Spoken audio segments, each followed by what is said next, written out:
नमस्कार, जय हिंद दोस्तों। स्वागत है आपका आज की इस क्लास में। आज की क्लास में मैं आपको बताने वाला हूँ सामाजिक विज्ञान के कुछ बहुत ही महत्वपूर्ण, अति महत्वपूर्ण बहुविकल्पीय प्रश्न। ठीक है, आज की क्लास में मैं आपको लगभग 40 बहुविकल्पीय प्रश्न करवाने वाला हूँ, जो कि आपकी बोर्ड एग्जाम के लिए बहुत ही महत्वपूर्ण हैं। और ऐसे विकल्पीय क्वेश्चंस को मैंने लिया है जो हर बार आपकी बोर्ड एग्जाम में पूछे जा रहे हैं और इस बार भी पूछे जाएंगे। तो बहुत ही ध्यान से वीडियो को लास्ट तक देखिएगा। अगर वीडियो को पहली बार देख रहे हैं तो चैनल को सब्सक्राइब जरूर कर लीजिएगा, ताकि मेरे आने वाली हर क्लास की नोटिफिकेशन सबसे पहले आप तक पहुंचती रहे। तो चलिए बिना समय को बर्बाद किए हुए हम क्लास की शुरुआत करते हैं, जिसमें सबसे पहला प्रश्न है कि यंग इटली सोसाइटी का संस्थापक, यानी कि यंग इटली सोसाइटी का संस्थापक कौन है? गैरीबाल्डी, बिस्मथ, काबोर या फिर मोजनी? तो विकल्प नंबर घ यानी कि चौथा विकल्प आपका सही हो जाएगा, मोजनी। ठीक है, अगला है फ्रांसीसी क्रांति का प्रारंभ कब हुआ? 1788, 1779, 1790 या फिर 1787? तो विकल्प दूसरा आपका सही होगा। फ्रांसीसी क्रांति की जो प्रारंभ है वो 1789 ईस्वी में हुआ। अगला प्रश्न है कि राष्ट्रवाद का प्रारंभ किस देश से हुआ? ठीक है, तो राष्ट्रवाद का प्रारंभ भैया हुआ था फ्रांस से। ठीक है, यानी कि सबसे पहले जो राष्ट्रवाद है वो फ्रांस से ही प्रारंभ हुआ। अगला क्वेश्चन है कि जर्मनी का एकीकरण, ठीक है, जर्मनी का एकीकरण दिया जाता है ऑटो वान बिस्मार्क को, हिटलर को, काइजर विलियम को या फिर मोसिनी को? तो विकल्प का आपका सही होगा ऑटो वान बिस्मार्क को। वीडियो को लास्ट तक जरूर देखिएगा, आपको बहुत अच्छे से अच्छे प्रश्न मिलने वाले हैं अभी आगे। ठीक है, अगला प्रश्न आपका है कि नेपोलियन की पराजय कब हुई? नेपोलियन की पराजय कब हुई? तो विकल्प आपका बी सही हो जाएगा। 1815 ईस्वी को नेपोलियन की पराजय हुई। अगला क्वेश्चन बहुत ही very very most important question है आपका कि महात्मा गांधी दक्षिण अफ्रीका से वापस कब लौटे? ठीक है, दक्षिण अफ्रीका से महात्मा गांधी भारत वापस कब आए? 1914, 1915, 1918, 1919? तो विकल्प बी सही हो जाएगा। बहुत ध्यान से इस विकल्प को याद रखिएगा। 1915 कई बार ये वेरी वेरी मोस्ट इंपॉर्टेंट पूछा जाने वाला प्रश्न है, बहुत ध्यान से समझ लीजिएगा। अगला प्रश्न है कि महात्मा गांधी ने असहयोग आंदोलन कब प्रारंभ किया था? तो महात्मा गांधी जी ने भैया असहयोग आंदोलन 1920 ईस्वी में प्रारंभ किया था। ठीक है, 1920 ईस्वी में महात्मा गांधी जी ने असहयोग आंदोलन प्रारंभ किया। अगला प्रश्न है सविनय अवज्ञा आंदोलन की शुरुआत किस महत्वपूर्ण घटना के साथ हुई? यानी कौन सी ऐसी घटना घटी थी जिसके बाद में सविनय अवज्ञा आंदोलन चलाया गया? रालेट एक्ट की घोषणा, नमक कानून तोड़कर, समझ कमीशन या फिर जलियांवाला बाग हत्याकांड? तो विकल्प आपका बी बिल्कुल सही होगा, नमक कानून तोड़कर। ठीक है, अगला क्वेश्चन है कि करो या मरो का नारा दिया था। करो या मरो का नारा दिया था किसने? सुभाष चंद्र बोस, भगत सिंह, चंद्रशेखर या फिर महात्मा गांधी? तो भैया करो या मरो का नारा दिया था महात्मा गांधी जी ने। बहुत ही महत्वपूर्ण प्रश्न है, करो या मरो का नारा किसने दिया? महात्मा गांधी जी ने। अगला प्रश्न है भारतीय राष्ट्रीय कांग्रेस की स्थापना कब हुई? तो इसकी स्थापना हुई थी 1885 ईस्वी में। बहुत ध्यान से इस विकल्प को याद रखिएगा। भारतीय राष्ट्रीय कांग्रेस की स्थापना 1885 ईस्वी में हुई थी। अगला है कि महामंदी का प्रारंभ किस वर्ष हुआ? 1919, 1924, 1929 या 1934 को? तो विकल्प ग आपका सही हो जाएगा, 1929 को महामंदी का प्रारंभ हुआ। ठीक है, महामंदी का प्रारंभ हुआ। अगला है कि अफ्रीका में किस बीमारी के प्रसार से अधिकांश जानवरों की मृत्यु हो गई? तो भैया एक बीमारी थी रिडपेस्ट, जिसकी वजह से अफ्रीका में कई जानवरों की मृत्यु हो गई थी। इस विकल्प को याद रखिएगा, कई बार पूछा जाने वाला विकल्प है ये। अगला है प्रथम विश्व युद्ध, very very most important question है कि प्रथम विश्व युद्ध कब प्रारंभ हुआ?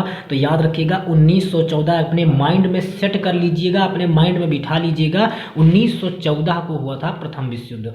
अगला प्रश्न है कि संयुक्त राष्ट्र संघ की स्थापना कब हुई? तो संयुक्त राष्ट्र संघ की स्थापना हुई थी भैया 1945 ईस्वी को। वेरी मोस्ट इंपॉर्टेंट क्वेश्चन है, याद रखिएगा 1945 को।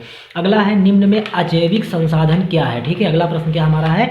अजैविक संसाधन क्या है? तो अजैविक मतलब जिसमें जीव ना हो। ठीक, चट्टाने, पशु, पौधे या मछलियां, तो ये सभी एक सजीव होते हैं, लेकिन चट्टाने जो होती हैं क्या होती हैं? जीवित नहीं होती, यानी कि वो अजैविक संसाधन है। ठीक है, उसके बाद में अगला प्रश्न हमारा है कि निम्न में मिट्टी का प्रकार नहीं है। देखिए, काली मिट्टी होती है, पीली भी होती है, लेटराइट मिट्टी भी होती है, लेकिन जो सीमेंट है भैया ये मिट्टी का प्रकार नहीं है, सीमेंट मिट्टी का प्रकार नहीं है। अगला है चाय की खेती के लिए सबसे उपजाऊ मिट्टी। बहुत महत्वपूर्ण क्वेश्चन है कि चाय की खेती के लिए सबसे उपजाऊ मिट्टी कौन सी है? तो भैया लेटराइट मिट्टी होती है, जिसमें चाय की खेती सबसे बेहतरीन यानी सबसे अच्छी होती है। अब देखते हैं विकल्प नंबर 19वां। अगर अभी तक आपने चैनल को सब्सक्राइब नहीं किया है तो यार फटाफट चैनल को सब्सक्राइब ज़रूर कर लीजिए, वीडियो को लाइक कर दीजिए और अपने दोस्तों के पास भी शेयर जरूर कर दीजिएगा ताकि वो भी इसका लाभ उठा सकें।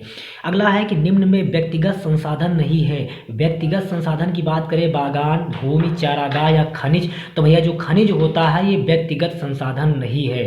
ठीक है। अगला है भारत में कितने % स्तनधारियों, स्तनधारियों मतलब जो अपने बच्चे को दूध पिलाते हैं, स्तनपान कराते हैं, क्षुप्त यानी गायब होने का खतरा है। तो भैया 20% इनके गायब होने का खतरा है भारत में जितने भी स्तनधारी जीव हैं। अगला है आंदोलन संबंधित है। आंदोलन संबंधित है, ये आंदोलन संबंधित जो है ठीक है, ये किससे संबंधित है? मृदा संरक्षण, जल संरक्षण, वन संरक्षण या फिर वायु संरक्षण। ये जो यहाँ पर आंदोलन लिखा है यहाँ पर हो जाएगा चिपको। ठीक है ना, चिपको आंदोलन किससे संबंधित है? तो भैया जब पेड़ों को काटा जा रहा था तो लोग जो है पेड़ों से चिपक कर पेड़ों को बचाने की अपील कर रहे थे, इसलिए वन संरक्षण सही हो जाएगा कि चिपको आंदोलन किससे संबंधित है? वन संरक्षण से, यानी पेड़ों को बचाने के लिए। ठीक है। उसके बाद अगला प्रश्न आपका हो जाएगा कि सुंदरबन राष्ट्रीय पार्क किस राज्य में है? तो सुंदरबन राष्ट्रीय पार्क जो है ये आपका पश्चिम बंगाल में है। वेरी मोस्ट इंपॉर्टेंट क्वेश्चन है, याद रखना, सुंदरबन जो है ये पश्चिम बंगाल में है। अगला है भारत की पहली नदी घाटी परियोजना, भारत की पहली नदी घाटी परियोजना कहाँ है? दामोदर, कोसी, नर्मदा या चिनाब? तो पहली नदी घाटी परियोजना जो है वो दामोदर होने वाली है। विकल्प ए इज द राइट आंसर।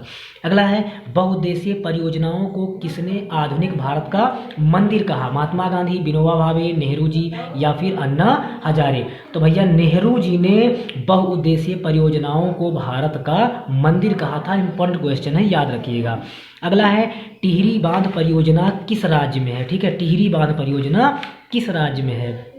तो याद रखिएगा कि टिहरी बांध परियोजना जो हमारी है वो उत्तराखंड में होने वाली है। विकल्प बी आपका बिल्कुल सही है। टिहरी बांध परियोजना कहाँ है? उत्तराखंड में है। अगला है कि कौन सी रबी की फसल है? रबी की फसल होने वाली है चना। ठीक है ना, चना जो होती है भैया किसकी फसल होती है? रबी की फसल होती है। अगला क्वेश्चन है कि निम्न में रेशेदार फसल जूट, जौ, काफ़ी या फिर रबर? तो विकल्प ए आपका सही होगा। जूट जो होता है भैया ये रेशेदार फसल होता है। ठीक है। इसी तरह से और मोस्ट इंपॉर्टेंट क्वेश्चन अभी आगे बता रहे हैं हम, तब तक आप वीडियो को सब्सक्राइब फटाफट कर लीजिए, बेल आइकन को प्रेस कर लीजिए, अपने दोस्तों के पास भी शेयर ज़रूर कर दीजिए। अगला है निम्न में रोपण फसल, ठीक है ना, रोपण फसल की बात करें तो गन्ना जो होता है भैया ये रोपण फसल होती है। ठीक है, यानी कि एक वर्ष से दूसरे वर्ष पैदा की जाने वाली फसल। ठीक है ना, ये रोपित फसल है।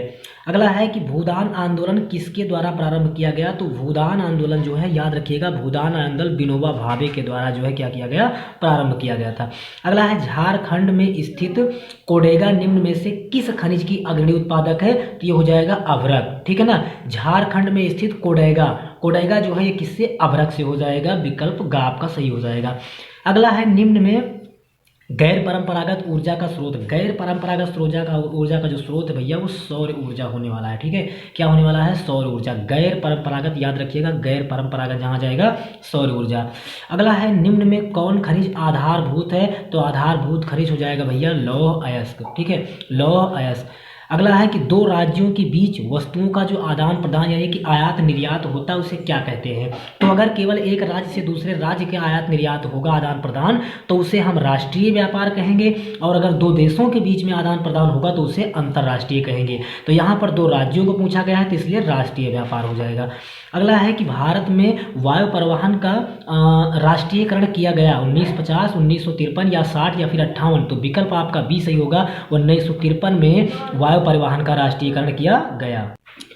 अगला 35वां विकल्प आपका है कि निम्न बहुसंख्यक वर्ग यानी कि अधिक संख्या वाला वर्ग कौन सा है? तमिल, बिहली, ईसाई या मुस्लिम? तो विकल्प बी होगा, बिहली जो है ये बहुसंख्यक वर्ग है।